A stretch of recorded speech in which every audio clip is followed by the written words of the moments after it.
आज का हमारा एक मुख्तसर सा टॉपिक है types of evaluation according to nature. Nature के लिहाज से हमने इवैल्यूएशन की टाइप्स देखनी है। तो बाय नेचर इवैल्यूएशन की दो टाइप्स होती हैं। एक नॉर्म रेफरेंस्ड इवैल्यूएशन, इसकी शॉर्ट फॉर्म एनआरई है, और दूसरी को क्राइटेरियन रेफरेंस्ड इवैल्यूएशन कहा जाता है और इसकी शॉर्ट फॉर्म सीआरई है। अब जो पहली टाइप नॉर्म रेफरेंस्ड इवैल्यूएशन है, इसमें जब हम बच्चों की परफॉर्मेंस का जायजा लगाते हैं तो हम उनका आपस में मुवाजना करते हैं। हम बच्चों की परफॉर्मेंस को एक दूसरे के साथ कंपेयर करते हैं कि कौन सा बच्चा अच्छी परफॉर्मेंस शो कर रहा है, कौन सा एवरेज है और किसकी परफॉर्मेंस लो है। It compares the performance of students against the performance of their peers classmates. यानी अगर हम एक क्लास के लिए नॉर्म रेफरेंस इवैल्यूएशन कर रहे हैं तो हम उसके लिए उस क्लास के स्टूडेंट्स के रिजल्ट्स को आपस में कंपेयर करते हैं कि कौन सा स्टूडेंट अच्छा रिजल्ट शो कर रहा है और कौन सा वीक है। इसकी जो एग्जांपल्स हैं, एक तो ये मेरिट लिस्ट बनाने के लिए और स्कॉलरशिप्स देने के लिए यूज हो सकती है।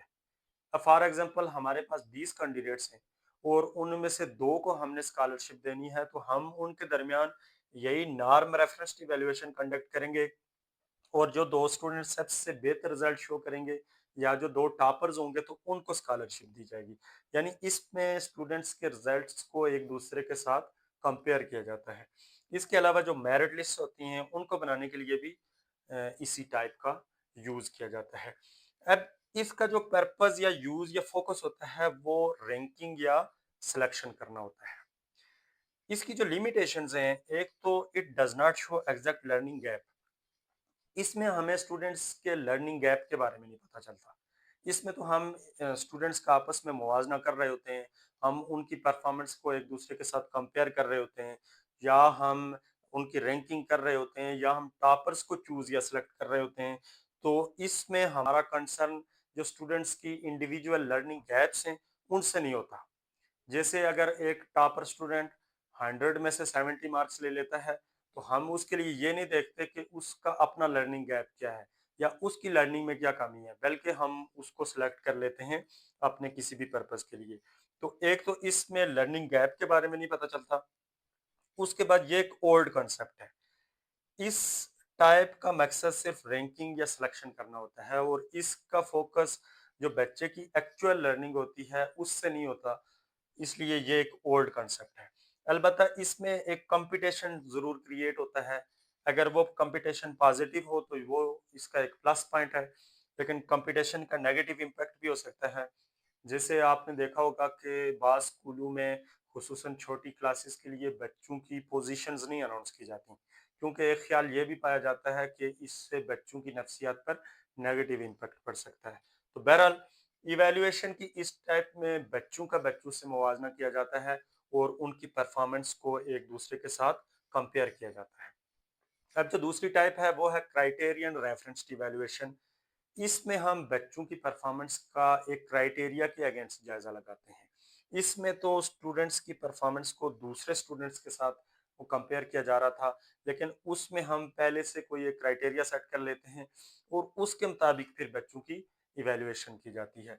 It measures students performance against a fix set of pre determined criteria और लर्निंग स्टैंडर्ड। यानी उसमें हम पहले से क्राइटेरिया या लर्निंग स्टैंडर्ड सेट कर लेते हैं और फिर उसके मुताबिक बच्चों की परफॉर्मेंस को चेक किया जाता है।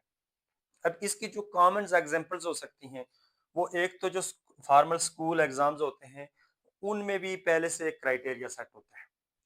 एक तो पास होने का क्राइटेरिया होता है, अक्सर 40% पे पास रखा जाता है। तो हम उसके लिहाज से बच्चे की फिर इवेल्युएशन करते हैं और फिर उससे ऊपर भी मुख्तलिफ क्राइटेरियाज होते हैं, जैसे मुख्तलिफ डिवीजन्स होती हैं, फिर ए ग्रेड या ए प्लस ग्रेड वगैरह। तो जब हम उन लर्निंग स्टैंडर्ड्स या क्राइटेरियाज के अगेंस्ट बच्चे की इवेल्युएशन करते हैं तो उसको क्राइटेरियन रेफरेंस इवेल्युएशन कहा जाता है। इसके अलावा जो स्किल टेस्ट्स होते हैं उनके लिए भी इसी टाइप का यूज किया जाता है। जैसे अगर हमने किसी स्टूडेंट की रीडिंग स्किल को चेक करना है तो उसके लिए हम ये नहीं करेंगे कि उसको किसी दूसरे स्टूडेंट के साथ कंपेयर करें कि जैसे वो रीडिंग करता है आप भी वैसे रीडिंग करो, बल्कि हम एक क्राइटेरिया सेट करेंगे और जो रीडिंग का स्टैंडर्ड होता है उसके मुताबिक उस बच्चे की इवेल्युएशन करेंगे। इस टाइप का जो फोकस या जो पर्पस होता है वो मास्टरी ऑफ लर्निंग होता है। यानी हम इसमें स्टूडेंट्स की अपनी लर्निंग को देखते हैं, हम उनकी इंडिविजुअल लर्निंग को देखते हैं कि वो अपनी लर्निंग में या कॉन्सेप्ट्स में किस हद तक मास्टर हुआ है। इसके अलावा ये एडवांस्ड और न्यू कॉन्सेप्ट है। इवैल्यूएशन की इस टाइप में हम बच्चे की जो एक्चुअल लर्निंग होती है, उसको जाँचने की कोशिश करते हैं, इसलिए ये एक न्यू कॉन्सेप्ट है। अब इन दोनों टाइप्स के लिए मैं अगर आपके सामने एक कंबाइन एग्जांपल रखूं, तो जो ये जॉब्स वगैरह के लिए कॉम्पिटिटिव एग्जाम्स होते हैं, तो वो क्राइटेरियन रेफरेंस भी होते हैं और नॉर्म रेफरेंस भी होते हैं। सबसे पहले उनमें पहले क्राइटेरिया सेट किया जाता है। जैसे पास होने के लिए अक्सर 40% का क्राइटेरिया रखा होता है कि जो कैंडिडेट इससे ऊपर मार्क्स लेगा तो वो पास कंसिडर होगा, और जो इससे नीचे रह जाएगा तो वो फेल हो जाएगा। तो उस लिहाज से वो पहले तो क्राइटेरिया रेफरेंस इवेल्युएशन होती है, और फिर जितनी सीट्स होती हैं उनके लिहाज से जो कैंडिडेट्स होते हैं उनके दरमियान एक कंपटीशन होता है। उस लिहाज से वो नॉर्म रेफरेंस इवैल्यूएशन भी होती है, यानी उसमें कैंडिडेट्स के रिजल्ट्स को एक दूसरे के साथ भी कंपेयर किया जाता है। तो ये types of evaluation according to nature थी। इसके अलावा जो इवैल्यूएशन की टाइप्स हैं, जैसे types of evaluation by function, तो वो वही टाइप्स हैं जो हमने असेसमेंट की 4 टाइप्स पढ़ी थी। प्लेसमेंट, फॉर्मेटिव, सम्मेटिव और डायग्नोस्टिक। तो वही 4 टाइप्स इवैल्यूएशन की भी होती हैं। सिर्फ उनके कॉन्सेप्ट्स को आपने इवैल्यूएशन के सेंस में देखना है। बाकी वो सिमिलर कॉन्सेप्ट्स रिपीट होते हैं, तो इसलिए उनको हम यहाँ पर नहीं कर रहे। तो आज की वीडियो में बस इतना ही। दीजिए इजाज़त। अल्लाह हाफ़िज़।